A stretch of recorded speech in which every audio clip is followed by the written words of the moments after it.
आऊज़ु बिल्लाहि मिनश्शैतानिर्रजीम बिस्मिल्लाहिर्रहमानिर्रहीम। उर्दू अदब यूट्यूब चैनल के नाज़रीन की खिदमत में मैं सैयद बसीरुल हसन वफ़ा नक़वी सलाम पेश करता हूँ। अस्सलाम वालेकुम हज़रात, हम इस प्रोग्राम के तहत आपसे इल्मी और अदबी शख्सियात की मुलाकात करवाते हैं। आज हमारे लिए फिर एक मुसर्रत का लम्हा ये है कि फ़ारसी दुनिया के, बल्कि यूँ कहा जाए न सिर्फ फ़ारसी अदब के बल्कि उर्दू अदब के एक नामवर अदीब, एक शायर, एक मुफ़क्किर, एक तनक़ीद निगार आली जनाब प्रोफ़ेसर इराक़ रज़ा ज़ैदी साहब के हुज़ूर में हम हाज़िर हुए हैं। आप साबिक़ सदर शोबा फ़ारसी जामिया मिल्लिया इस्लामिया रहे हैं और जहाँ जहाँ फ़ारसी अदब मौजूद है, पढ़ा जाता है, लिखा जाता है, जहाँ जहाँ उर्दू शायरी अपनी जादूगरी करती है, वहाँ वहाँ आली जनाब प्रोफ़ेसर इराक़ रज़ा ज़ैदी साहब किसी तारुफ़ के मोहताज नहीं हैं। ख़ुसूसन जो मनक़बत की दुनिया है, हम्द की दुनिया है, नात की दुनिया है, सलाम की दुनिया है, उनमें उनकी मिसाल आप अपनी मिसाल है। वो जहाँ पहुँचते हैं, जिस महफ़िल में पहुँचते हैं, वो यकीनी तौर पर कामयाब व कामरान होती है। आइए उनसे गुफ्तगू करते हैं और उनसे पूछते हैं चंद सवाल फ़ारसी अदब के बारे में और उर्दू अदब के बारे में। मोहतरम, मैं आपका इस प्रोग्राम में आपका इस्तक़बाल करता हूँ और आपसे मैं अपने इल्म इज़ाफ़े के लिए भी और हमारे नाज़रीन के इज़ाफ़े के लिए भी कुछ सवालात करना चाहूँगा। मेरा सवाल आपसे हुज़ूर ये है कि जहाँ तक हम जानते हैं कि उर्दू अदब पर फ़ारसी अदब की गहरी छाप है, गहरा असर है, तो आप इस सिलसिले से हमारे नाज़रीन को बताएं कि उर्दू अदब की जो रिवायत है, उर्दू अदब की जो शायरी है या उर्दू अदब की वो क्या ख़ुसूसियात हैं जो फ़ारसी अदब से हमारे उर्दू अदब में आई। रहमान, पहले तो मैं आपका शुक्रिया अदा करना चाहूँगा कि आपने अपने चैनल के लिए मेरा इंतखाब किया और यहाँ मुलाकात की आपने, और जो आपने सवाल किया वो अच्छा सवाल है आपका कि उर्दू अदब पर फ़ारसी अदब के असरात। देखिए, हम उर्दू ज़बान को फ़ारसी ज़बान का कायम मकाम हिंदुस्तान में मानते हैं।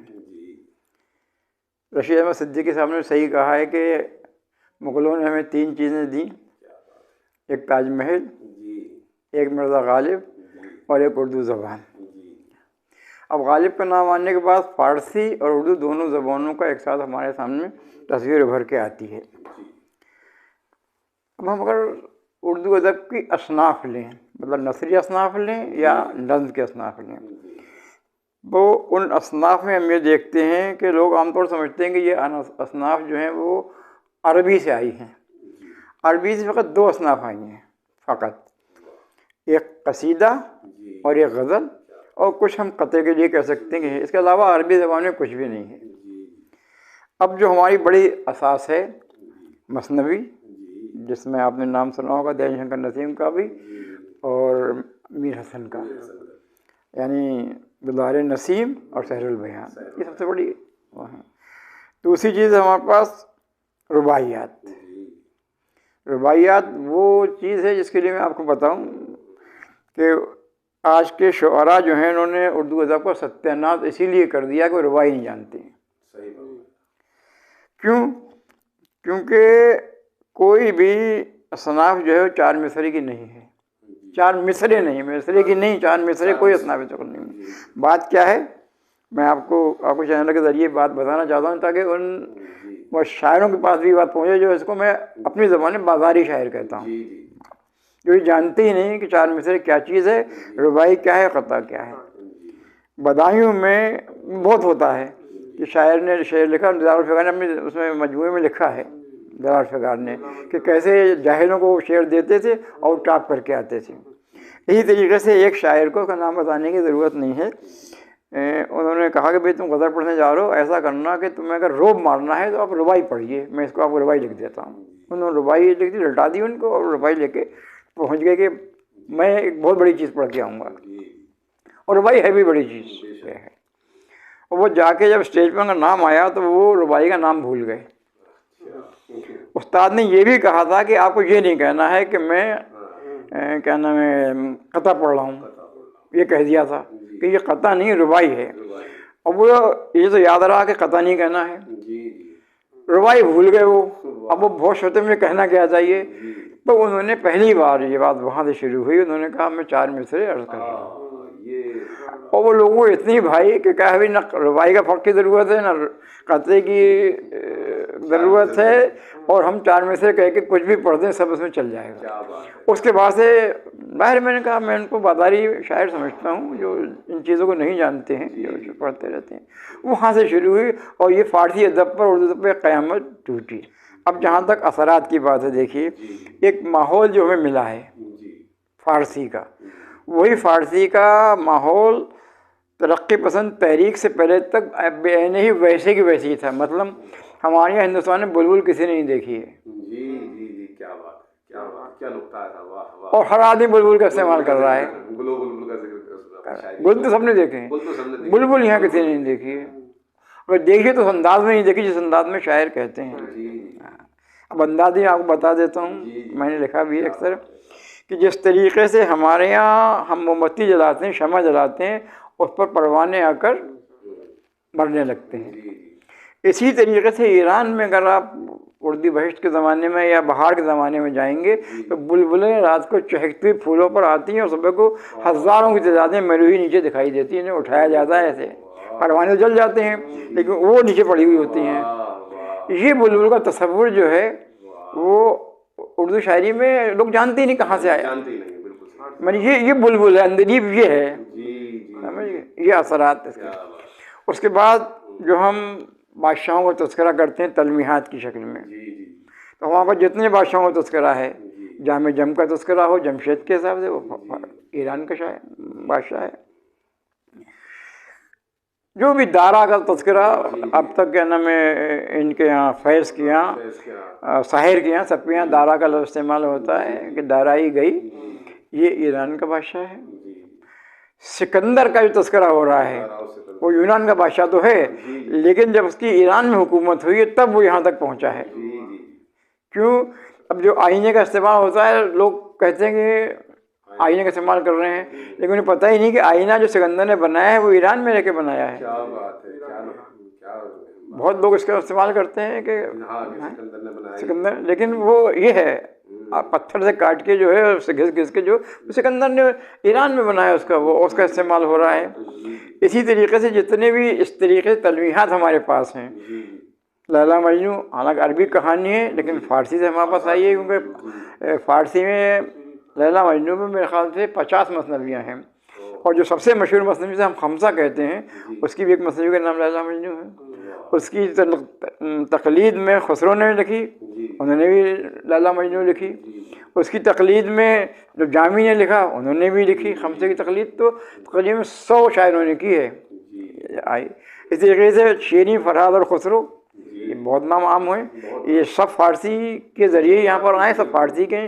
शेरी फ़ारसी की शहज़ादी है, खुसरो फ़ारसी के बादशाह है, और फरहाद जो है वहाँ का एक कारिंदा है, मजदूर है जो इस मंजिल में आया। आज हम उसके लिए उसका इकबाल को देखिए, इकबाल की सबसे मशहूर गज़ल है कभी ये हकीकत मुंतज़िर नज़रा लिबास मजाज में कि हज़ारों सजदे तड़प रहे हैं मेरी ज़मीन नियाज में। ऐसी में एक शेर है, मैं कभी जो सजदा बसर हुआ, लेकिन हुआ यहाँ पर नहीं है, कुछ और, हाँ मैं हुआ जो कुछ और है, तो ज़मीन से आने लगी सदा तेरा दिल तो है सनम आशना तो क्या मिलेगा नमाज में। बेज़मीन जो सजदा करदम ज़मीन निदा बरामद, बेज़मीन जो सजदा करदम ज़मीन सदा बरामद कि मेरा ख़राब कर दी तू बस सजदे रे आई। अभी इकबाल जैसे शायर के यहाँ ये हमेशा वो नहीं कहे कि उन्होंने नकल की है या वो चुराया है, उनका अपना ख्याल है, ये अपना ख्याल लेकिन उससे मुतासिर नहीं, लफ्ज़ भी एक हैं, कोई अल्फाज फर्क नहीं है, कोई मफ़हूम का फ़र्क नहीं है। लेकिन इकबाल ने भी जब रो में कहा होगा बात को मालूम होगा कि भाई ये भी है। हाँ, इराक़ी का शेर है, नाम याद आ गया, इराक़ी का शेर है ये। हाँ, तो ऐसा भी है हमारे सामने कि ऐसे बड़े बड़े मज़ामीन जो हैं वो हमारे सामने आते हैं। और ख़ास तौर से अब देखिए शाहनामा हमारा, क्योंकि हमारे यहाँ उर्दू में फ़ारसी से भी ज़्यादा अहमियत की जो सिनफ़ सुख़न है फ़कत एक है, मरसिया। फ़ारसी से हम सब में पीछे हैं। गज़ल आज तक हम फ़ारसी से आगे नहीं बढ़ा पाए, कसीदा आज तक हम फ़ारसी से आगे नहीं पढ़ा पाए, बल्कि कसीदे में भी आप ये देखिए कि जो कसीदे सौदा के और ज़ौक़ के हैं शुरू के ज़माने के, वो कसीदे आज तक कोई नहीं कह पाया। क्या वजह है इसकी? वो फ़ारसी से बहुत करीब हैं। सौदा जो है नेमत खान आली के नवासे हैं, वो फ़ारसी का बड़ा शायर है। तो जब वो उर्दू में आए हैं तो उनके पास पूरा फारसी का जोर था, इसीलिए न सौदा के बाद कोई इतना बड़ा कसीदा गुजरा और उसके थोड़ी दिनों के बाद ज़ौक़ आ गए और ज़ौक़ के बाद भी इतना बड़ा शायर कोई नहीं निकला। क्यों? क्योंकि अब जैसे जैसे फारसी से ज़माना दूर हो रहा है वो है। और इसी तरीके से सहरुल बयान जैसी लिख दी गई उसी ज़माने में, और उसके दूसरे ज़माने में गालिब के ज़माने में आतिश उन्होंने गुलज़ार नसीम लिख दी, उन जैसी मसनवी नहीं लिखी गई, आज तक नहीं लिखी गई। क्यों? क्योंकि तो फारसी से बहुत करीब था वो। हम जितना फारसी से दूर आ रहे हैं, हमारी जो तख़य्युल है वो उस बंदे को नहीं पहुँच पा रहा है। आज भी जब भी हम मसनवी आती तो मीर हसन के मसनवी सहरुल बयान का नाम आता है, या गुलज़ार नसीम नसीम लखनवी के नाम आता है, जंग नसीम का नाम आता है। तो हम जितना करीब रहे वहाँ पर उतनी अज़मत हमारी शायरी को मिली है। लेकिन एक मरसिया ऐसा है जिसमें हम फारसी के मरसियत बहुत आगे चले गए हैं। लेकिन अगर हम ख्याल देखें, अगर आप दबीर का मरसिया आपने सुना है तो कुछ शेर की आमद है कि रंग काँप रहा है, उसमें वो कहते हैं कि रुस्तम का बदन ज़ेरे कफन काँप रहा है। तो रुस्तम कहाँ से आया है? फारसी के शायर है, शाहनामे का शायर है भाई। इसी तरीके से तो मैंने एक मिसाल दी, अनीस के मरसी में आप देखेंगे तो सारे किरदार जो हैं शाहनामे का आपको मिल जाएंगे। और ये मिसरा इस वक्त याद आया क्योंकि आप अचानक आए हैं तो भी किसी भी इंटरव्यू के लिए थोड़ी बहुत तैयारी की जरूरत पड़ती है। ये है, हाँ ये है। अब आप आइए काफ़ी और रदीफ़ पर, ठीक है। तो फ़ारसी में अरबी के भी वो लफ्ज़ हैं जो फ़ारसी में अपने हो गए हैं। तो अब आज़ादी दी गई है, हिंदी के अल्फाज में आपको क्या उसका अलिफ या ये गिरा सकते हैं, ये आज़ादी है। यानी आपको किसी काबिल नहीं समझा है, ऐसे भी गिराओ ऐसे भी गिराओ, क्योंकि आप इस काबिल है ही नहीं कि अपने अलिफ और ये को उठा सकते हो, इसलिए गिरा सकते हैं आप। फ़ारसी में ना ये गिरा सकते हैं, अपना अलिफ गिरा सकते हैं। उर्दू में इसलिए हम नतीजे पहुँचते हैं कि उर्दू में मसदर जो हैं वो तो सब हिंदी के हैं, या उर्दू के अपने कह लीजिए। मसदर के अलावा जो कुछ भी उर्दू के पास है, अल्फाज का ज़ख़ीरा और जो शेर को खूबसूरत बनाता है, और उर्दू में ही नहीं हिंदी का सबसे बड़ा शायर है, जैसे हम दुष्यंत कहते हैं, कुल 40 गज़लें उसने लिखी हैं और 40 गज़लें लिख के हिंदी का सबसे बड़ा गज़ल का शायर है वो। लेकिन अगर आप उसकी गज़लें पढ़ेंगे तो एक भी गज़ल हिंदी की नहीं है, सब फारसी से उसमें हैं, तरकीब फारसी की हैं। अब एक गालिब का पहला शेर ले लीजिए आप, नक्श फरियादी है किसकी शोखी तहरीर का। तो नक्श फरियादी है और किसकी, ये उर्दू है, वरना नक्श फरियादी शोखी तहरीर फारसी। कागजी है पैरहन है, हटा दिए इसमें से, कागजी पैरहन पै करे तस्वीर और का जो है उर्दू का गया, इसलिए उर्दू के शायर हो गए। तो कितना इन्फ्लुएंस उर्दू पर फारसी का है हम इससे अंदाज़ा लगा सकते हैं। लेकिन ये है कि हम हर सिनफ़ ज़ुबान में पीछे रहे हैं। मरसिये में अनीस और दबीर ने वो कारनामा अंजाम दिया है कि उर्दू को फारसी से बाला कर दिया है, फ़कत एक सिनफ़ हमने भर दिए थे कटोरे को ला के। आप जरा सोच के तो देखिए, जी बिल्कुल हिंदुस्तानी रंग वो है, ये था कि हाँ वो ये है। तो माही जो सीखे मोच तक आई कबाब थी, ये चीज़ें कहीं मरसिये में नहीं मिलती हैं। और लगातार एक मजमून को बांधना ये भी वहाँ नहीं था। जो सबसे अच्छा मरसिया, बड़ा मरसिया वहाँ कहलाता है वो मोहतशिम काशानी का जो है वो दवा बंद उसके जो है वो, उसमें ये चीज़ नहीं है। दिक्कत के बैन तो इतने हैं कि आप सुनते जाएंगे, अगर आप समझ रहे हैं तो रोते जाएंगे, रुक ही नहीं सकते। लेकिन जो माहौल बन के आ रहा है वो वहाँ नहीं है।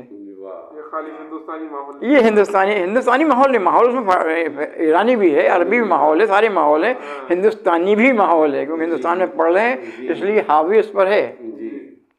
सलाम सन्नेलवी इस पर एतराज़ करते थे, कहते थे कि सदाकत नहीं है, जो अनीस कह रहे हैं करबला में गुलाब फूल नहीं थे।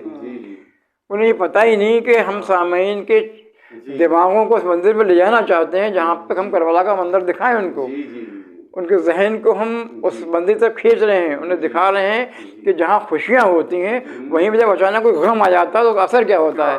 सलाम सन्नेलवी ये बात समझ ही नहीं पाई, वो उसमें ढूंढते रहे कि सच्चाई नहीं। अरे सच्चाई तो आप बहन में आके देखिए, जहाँ से शुरू होते हैं बहन वो सच्चाई है, जहाँ जंग हो रही वो सच्चाई है।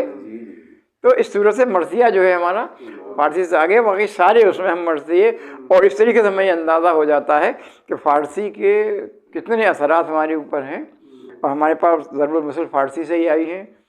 मैंने बताया कि सारी फिक्र, सारी ख्याल, सारा तख़य्युर मैंने आपको सब थोड़ा सा इसमें इतना वक्त था उसके साथ बताया कि एक एक चीज़ हमारे पास जो है वो ये है। फारसी में खास पर इधर शाहीन का बहुत जिक्र देखने को मिलता है, तो ये उर्दू शायरी में अल्लामा इकबाल ने भी शाहीन का बहुत जिक्र किया, क्या वजह है? देखिए, आपको हैरत होगी कि फ़ारसी में शाहीन का तस्वुर नहीं मिलता है।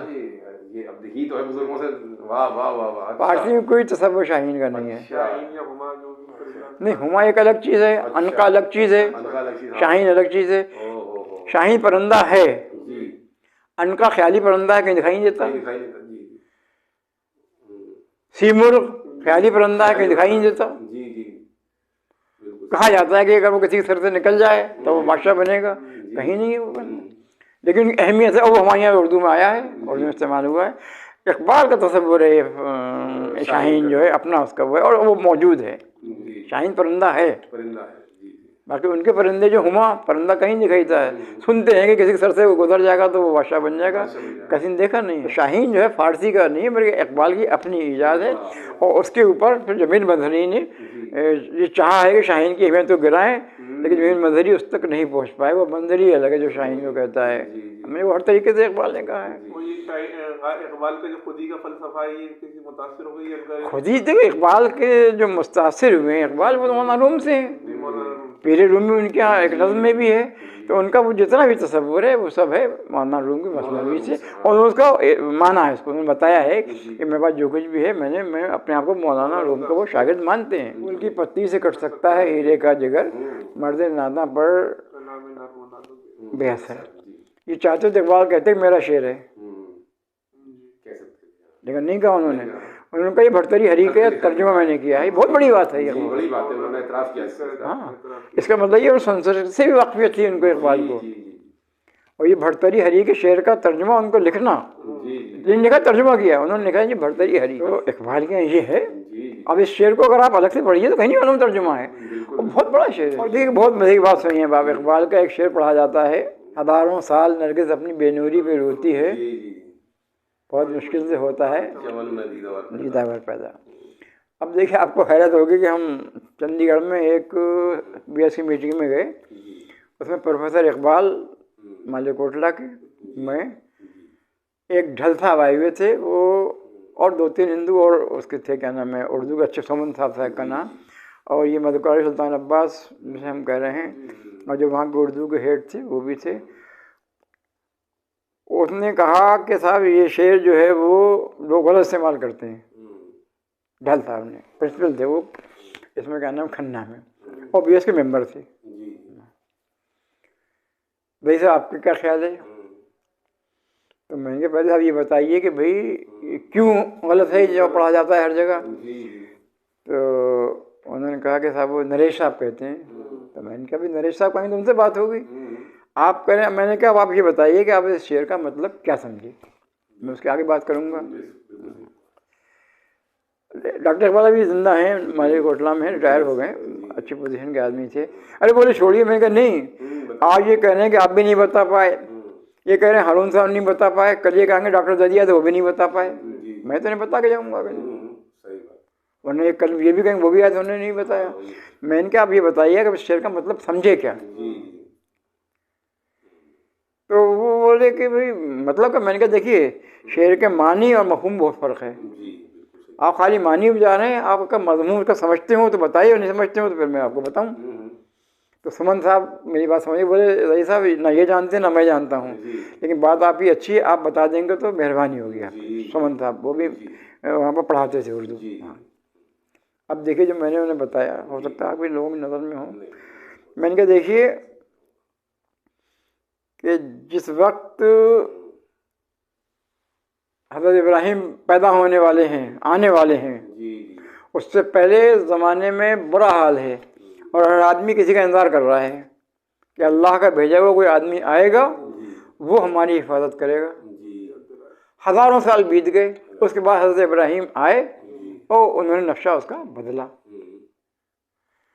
उसके बाद हज़रत मूसा का ज़माना आता है। हज़रत मूसा के ज़माने तक भी यही हाल रहा कि अब कोई आने वाला है, और आने वाले को रोकने के लिए ये हुआ कि हज़ारों बच्चों को कत्ल कर दिया गया। हज़रत इब्राहिम के ज़माने में भी हुआ था कि हज़ारों बच्चे कत्ल हुए थे। उनके लिए कहा जाता है कि वो अंगूठे से उनका दूध निकलता था कार के अंदर, उससे जितना 6 महीने में बच्चा बढ़ता है वो 1 दिन में इतना बढ़ते थे जनाब इब्राहिम से। तमकात नासिरी में ये बात लिखी है उन्होंने।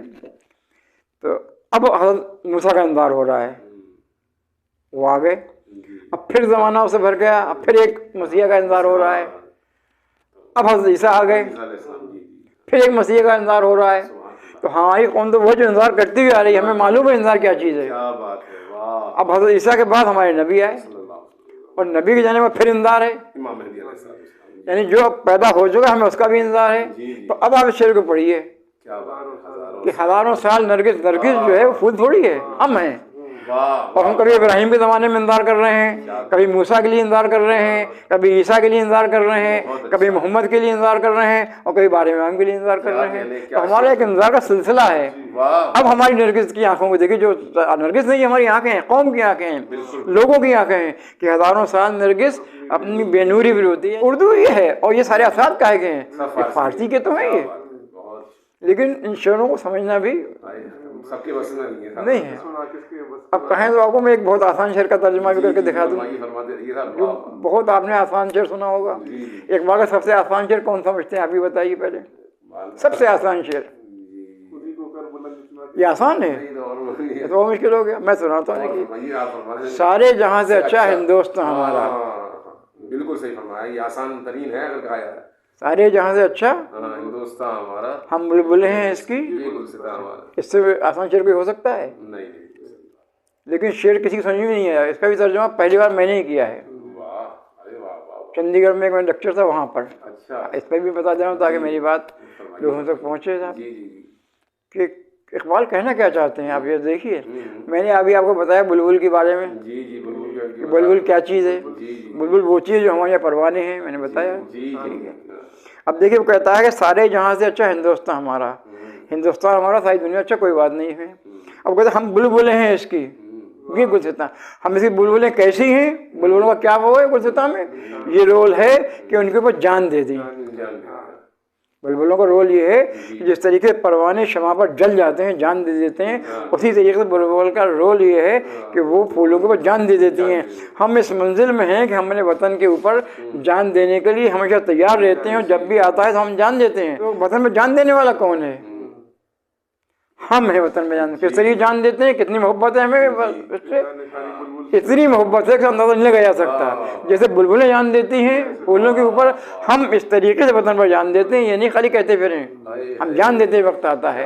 ये छोटा सा शेर है देखिए, लेकिन अगर आप इसके पीछे जाएंगे, हम बुलबुलें हैं, गुलसिता हमारा है। बुलबुल से जैसी मोहब्बत गुलसिता को होती है, वो जान दे देती है। हम भी वैसी मोहब्बत अपने हिंदुस्तान से करते हैं, हर वक्त जान देने के लिए तैयार रहते हैं। ये हमारा उर्दू अदब यूट्यूब चैनल के नाजरीन, आपने समाअत किया आली जनाब प्रोफेसर इराक़ रज़ा ज़ैदी साहब को, और यकीनन आपके इल्म में इजाफ़ा हुआ होगा। ऐसी मोतबर शख्सियात, ऐसी इल्मी शख्सियात बहुत कम देखने को मिलती हैं जो इल्म व अदब को अपना ओढ़ना बिछोना ज़िंदगी का हिस्सा बना लेती हैं। हमारे प्रोफेसर इराक़ रज़ा ज़ैदी साहब साबिक़ सदर शोबे फ़ारसी जामिया मिल्लिया इस्लामिया की गुफ्तगू एक ऐसी गुफ्तगू है कि अगर जिसको हम सोचें तो हमारे इल्म में इतना इजाफ़ा हुआ होगा आज कि हम जिसको तहरीर में आसानी से नहीं ला सकते। आपने बहुत वजाहत के साथ, पूरी डिटेल के साथ फरमाया कि उर्दू अदब पर फ़ारसी के क्या क्या असरात मुरतब हुए। यहाँ की जो उर्दू अदब की, उर्दू शायरी की जो इस्तिलाहात हैं, जो तशबीहात हैं, जो इस्तिआरे हैं, जो अलामतें हैं, जो किरदार इसमें दर आए हैं, वो फ़ारसी अदब ही की देन है। फिर आपने मुख्तलिफ़ शौरा के हवाले से मिसाल देकर फरमाया कि उर्दू अदब पर फ़ारसी के ये असरात हैं। मैं समझता हूँ कि आपको ये हमारा प्रोग्राम बहुत पसंद आया होगा। आप हमारे इस प्रोग्राम को अगर पसंद फरमा रहे हैं तो हमारी गुजारिश आपसे ये है कि आप हमारे चैनल को सब्सक्राइब करें, इसको लाइक करें और इसको शेयर करें।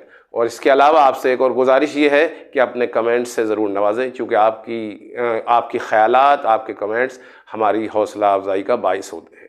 इंशाअल्लाह हम फिर किसी इल्मी अदबी शख्सियत के साथ आपकी मुलाकात करवाएंगे। फ़िलहाल आपसे इजाज़त। अस्सलाम वालेकुम।